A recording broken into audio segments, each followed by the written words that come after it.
안녕하세요 여러분. 사정이 생겨 많이 늦어졌습니다. 죄송합니다. 틴토레토의 최후의 만찬 시작하겠습니다. 보시는 그림 좀 낯설지만 최후의 만찬입니다. 많이 어둡지요? 뭐 하는지 잘 보이지도 않고 산만하고 최후의 만찬 하면 이 정도는 되어야지 하실 텐데요. 이 작품도 최후의 만찬입니다. 레오나르도가 그린 시기가 초기 르네상스라면 이 작품은 르네상스 후기 미술사에서 매너리즘이라고 하는 시기에 그려졌습니다. 르네상스와 바로크 사이에 위치합니다. 레오나르도의 최후의 만찬이 1495년에서 98년 그려졌고 이 작품이 1592년, 94년이니 100년 조금 안 되는 세월 이후에 그려진 작품이지요. 그림을 한번 볼까요? 다시 레오나르도 작품입니다. 잘 아시는 것처럼 중앙에 예수 그리스도를 앉힌 좌우 대칭의 안정적인 구도입니다. 식탁이 작품 프레임과 평행이지요. 그래서 관람자는 가로로 긴 말을 넘어서 인물들을 보게 됩니다. 작품에 놓인 사물들의 선이 모이는, 그래서 관찰자의 시점이 궁극적으로 머물게 되는 지점, 그것을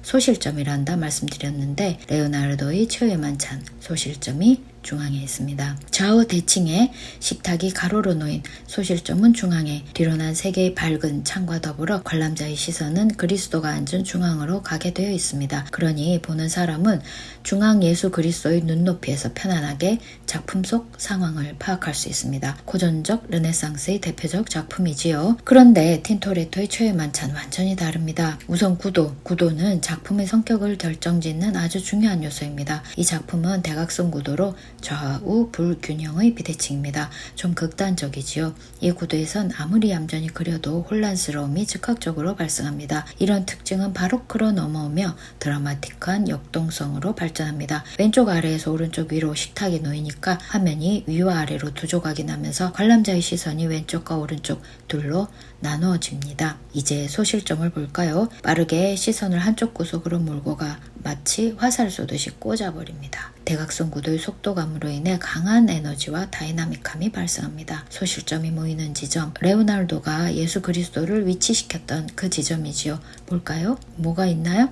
비어 있습니다. 이상합니다. 왜 이런 중요한 부분을 비워두었을까요? 왜 레오나르도의 방법을 멀리하고 이렇게 했을까요? 틴토레토 뭐하는 사람이지? 이런 그림을 주문 안 한 사람들은 뭐지? 궁금해집니다. 틴토레토, 이 화가의 본명은 야코보 로부스티입니다. 틴토레토라는 이름은 그의 아버지가 염색공, 이탈리아어로 틴토레 이렇게 불러서 아들인 그를 염색공의 아들, 작은 이라는 의미로 틴토레토 이렇게 부른 데서 유래합니다. 1518년 베네치아에서 태어나 베네치아에서 살다가 베네치아에서 1594년 생을 마감한 베네치아의 후기 르네상스, 특히 매너리즘을 대표하는 화가입니다. 미켈란젤로의 피에타 소개드릴 때 언급한 당시 상황 기억나실지요? 1517년 독일 마틴 루터의 95개조 반박문을 시작으로 종교개혁이 촉발되고 다른 한쪽에선 신성 로마 제국의 황제 카를 5세의 이탈리아에 대한 견제가 본격화됩니다. 점점 불리해지는 정세에 대처하기 위해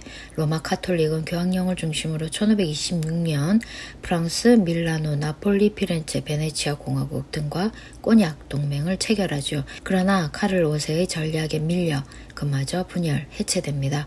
그런 중에 1527년 신성 로마 제국 용병들의 로마 약탈 사건이 일어나 교황령의 중심지인 로마가 초토화되는 지경에 이르지요. 미켈란젤로에게 사형 선고를 내렸던 로마 교황 클레멘트 7세, 그는 이후 황제 카를 5세와의 정치적 타협을 통해 로마를 되찾게 되지만 종교적, 정치적 영향력이 급격히 하락하는 것을 막을 수는 없었습니다. 신성 로마 제국의 압박과 갈수록 강해지는 신교의 확산에 로마 카톨릭은 상황을 타개하기 위한 방법을 모색하지요. 그중 하나가 트렌트 공의회의 재개이고 이를 통해 점점 거세지는 종교개혁의 사회적 요구를 미흡하나마 수용하는 모양새를 취합니다. 그러나 실질적으로는 프로테스탄트가 요구하는 종교개혁을 반대하는 것이 구교, 로마 카톨릭의 입장이고 이들의 반종교개혁을 대표하는 미술 양식이 바로크입니다. 르네상스에서 바로크로 이동하는 시기, 바로크적 가치가 이제 막 형성되는 시기, 1518년에 틴토레토가 태어나고 자란 셈입니다. 그런 의미에서 1500년대 중후반의 르네상스는 일반적으로 우리가 아는 르네상스와 매우 다릅니다. 첫째, 르네상스의 고전주의가 중세미술에 대항하는 혁신적 미술로 기능하던 시대가 지나가고, 둘째, 르네상스의 규범이 어느덧 하나의 주류 혹은 기본값으로 존재하게 되어 셋째, 이제는 반종교개혁이라는 달라진 시대를 반영할 새로운 미술이 요구되는 시대의 초입이라고 보면 되겠습니다. 당시만 해도 이탈리아는 통일국가가 아닌 독립된 도시공화국이었습니다. 종교, 정치적 지각 변동이 일어나니 각 지역의 화가들은 지역의 특성에 맞는 조금씩 다른 미술 양식을 선보이기 시작합니다. 기존의 미술을 계승하되 변형이나 일탈이 들어간 소위 실험을 시도하고 그것이 당시 후원층의 눈에 들게 되면 짧은 시간 힙한 미술 양식이 되어 당대 유행이 되는 거죠. 그래서 매너리즘 시기 화가들의 작품에서 공통된 양식을 찾기는 어렵습니다. 그들 간의 공통점은 전성기 르네상스 영향은 있는데 어딘가 이상하다 하는 정도입니다. 틴토레토, 제대로 된 미술 수업을 받은 적이 없습니다. 당시 화가들이 대체로 거장의 공방에서 그림을 배우는데 그는 그렇게 하지 않고 독학으로 공부합니다. 사실 틴토레토도 당시 베네치아의 대화가 티치아노의 공방에 들어갔어요. 그러나 얼마 있지 못하고 쫓겨납니다. 티치아노가 틴토레토를 몹시 싫어했다고 합니다. 왜 그랬는지는 정확하게 알려지지 않지만 틴토레토의 어마어마한 에너지를 두고 Il Furioso, 즉 화가 많은 자, 분노에 찬 화가라고 했던 것을 보면 전형적인 르네상스 고전주의의 우아한 화풍을 고수하는 티치아노 입장에서는 그가 못마땅했을 것 같습니다. 서로 타고난 성향이 다른 거지요. 쫓아낸 이후에도 그를 폄하하고 비판했다고 합니다. 그러나 그에 비해 틴토레토는 티치아노를 그의 고급스럽고 풍부한 색채를 자신이 도달해야 할 회화적 이상으로 삼고 이를 성취하기 위해 노력했습니다. 자신의 작업실 벽에 미켈란젤로의 드로잉과 티치아노의 색채라 새기고 매일매일 스스로를 채찍질 했으니까요. 틴토레토는 돈보다 명예,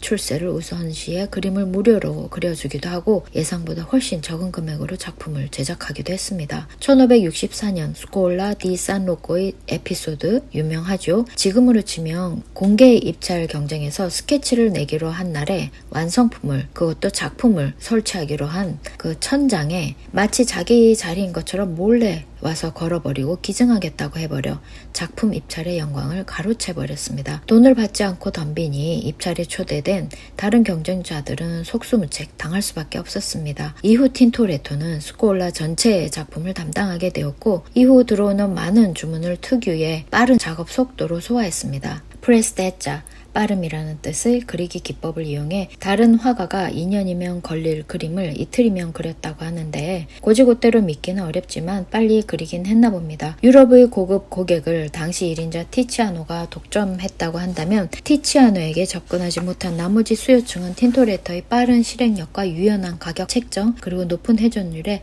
많은 주문으로 반응했고 덕분에 베네치아는 틴토레토의 그림으로 하나둘 채워졌습니다. 그는 최후의 만찬이라는 이 주제로만 대략 10점 정도 제작했고 이 작품이 그중 마지막 학자에 따라 이후의 작품이 하나 더 있다고 하는데 대체로 이 작품이 마지막이라고 합니다. 1594년에 틴토레토가 사망했고 1592년, 94년에 작품이 제작되었기 때문에 작품 제작 초기 전체 구성은 틴토레토가 하고 나머지 작업은 공방 조수들, 특히 아들 도미니코 틴토레토가 주도한 것으로 보입니다. 그림을 한번 볼까요? 왼쪽이 모습입니다. 빛, 광원이 있는데 둘입니다. 찾으셨나요? 왼쪽 위 램프와 예수 그리스도의 헤일로 후광입니다. 램프와 예수 그리스도에게서 발생하는 빛이 그림 속 어두운 공간을 비춥니다. 그리고 이전 작품들에선 보기 힘든 낯선 형상이 보이는데 램프의 불꽃에서 소용돌이 치듯 올라오는 비물질적인 반투명의 형태입니다. 날개가 있으니 천사나 영혼으로 해석할 수 있겠는데 이 형상이 천장을 부여하며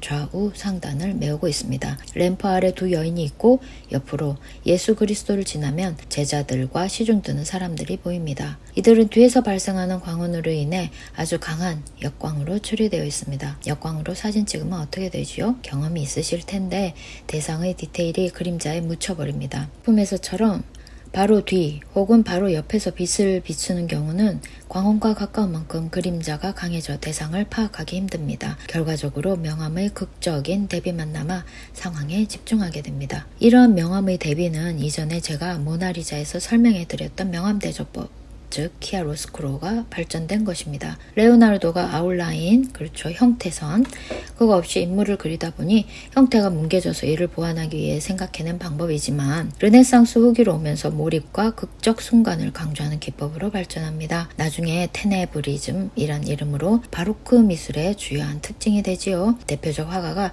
최근 예술의 전당에서 전시한 카라바초입니다. 강한 아우라를 뿜어내는 예수 그리스도를 볼까요? 무엇을 하고 있습니까? 자리에서 일어나 바로 옆 제자에게 음식을 먹입니다. 제자는 앉은 자리에서 받아먹고 있어요. 무슨 장면인가요? 로마 카톨릭에서 가장 중요하게 여기는 종교적 전례, 성체, 성사입니다. 오늘날 천주교 성당에서 미사가 있을 때 반드시 보게 되는 장면인데요. 복음에 의하면 제자들이 먹는 빵은 예수 그리스도의 몸이고 그들이 마시는 포도주는 예수 그리스도의 피죠. 예수 그리스도의 살과 피, 즉 성체를 예수 그리스도가 전달하는 것이 성사입니다. 살과 피가 빵과 포도주로 변하는 것을 고귀한 희생의 은유적인 표현으로 해석할 수도 있지만 그게 아니라 실제 상황이라면 이보다 더 신비로운 것이 없겠죠. 종교적 신비주의. 틴토레토가 선택한 장면입니다. 너희들 중 하나가 나를 배신하리라를 주제로 하는 레오나르도와 다르지요. 예수 그리스도가 성체를 건네는 이는 누구일까요? 정확하지는 않지만 대체로 제베데오의 아들이자 사도 요한의 형인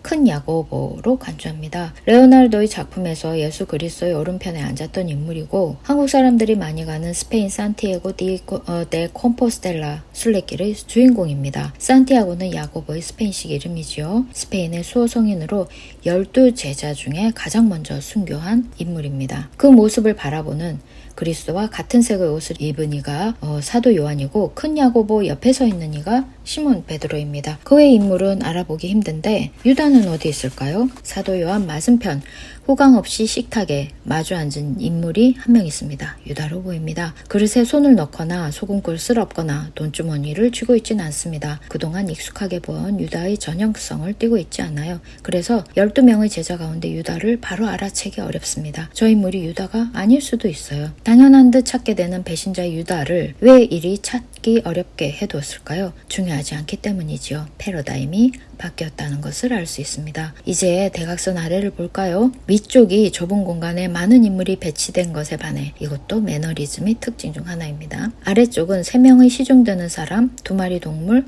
세족식에 쓴 수건과 물그릇, 그리고 몇몇 인물이 널찍하게 있습니다. 식탁 아래 개 1마리와 설거지통을 들여다보는 고양이, 그리고 통에 한 손을 넣고 다른 한 손으로는 음식을 전달받는 여인이 있습니다. 강한 역광을 받는 동작이 큰 이 여인은 맨 앞에서 시선을 사로잡아 예수 그리스도로 가는 관심, 그것을 과감하게 분산시킵니다. 재미있는 것은 여인의 오른쪽 어깨 근육 보이실까요? 시몬 베드로와 지팡이에 기댄 거리나 어깨도 유사한데 모두 근육질입니다. 미켈란젤로가 보이지요. 오른쪽의 두 하인 중 파란 옷의 하인 역시 눈이 갑니다. 위아래 파란색 의상과 빨간 신발, 안료마다 가격이 있는데 비싼 안료를 사용해 여느 제자보다 화려하게 그렸습니다. 제작 단가가 높아지죠. 그 옆에 놓인 식탁, 좀 놀랐는데요. 다른 경우긴 하지만 현대작가 세잔의 식탁을 떠올리게 합니다. 위에서 내려다본 각도죠. 아무튼 오른쪽 장면으로 인해 이 작품의 만찬 장소는 레오나르도의 작품과는 완전히 달라집니다. 레오나르도처럼 깔끔하게 통제된 이상적인 공간이 아니라 베네치아 어디에서나 볼 수 있는 평범한 여느 여인숙의 식당이 되죠. 틴토레토는 왜 이렇게 중요한 전경에 한낱 시중을 드는 여인을 배치했을까요? 아니, 시중 드는 사람들은 왜 이렇게 많이 그렸을까요? 게다가 개와 고양이라니. 심지어 사도들이 앉은 식탁 끝 제일 앞자리에는 거린이 나란히 앉아 있습니다. 틴토레토가 염색공 아버지를 둔 노동자 계층이라 이전에 없던 노동자들을 그린 걸까요? 그림을 주문한 후원자들은 최후의 만찬 장면에 노동자들이 등장하는데 괜찮았던 걸까요? 이유가 있겠지요. 궁금해서 찾아보았습니다. 틴토레토가 활동하던 당시 베네치아는 해상무역을 통해 전성기를 구가하던 시대로 사람도 돈도 넘쳐나던 시기였습니다. 장사를 위해 오고 가는 사람들을 수용할 여인 속 식당도 많았겠지요. 이를 배경으로 쓴 셰익스피어의 그 베니스의 상해를 보면 분위기를 짐작할 수 있습니다. 그런 베네치아에는 여러 개의 스콜레가 있었습니다. 피콜레, 그란디, 델레 아르티처럼 다양한 성격의 스콜레가 있었는데 일부는 동방무역으로 돈을 번 평신도들의 형제회, 종교단체로, 또 다른 일부는 석공, 구두수성공, 유리세공사, 염색공 등의 상인조합으로 형성, 발전되어 왔습니다. 16세기가 되면 베네치아 정부로부터 종교행사를 비롯해서 구호나 약물, 궁핍한 이들의 장례, 과부 아이들을 위한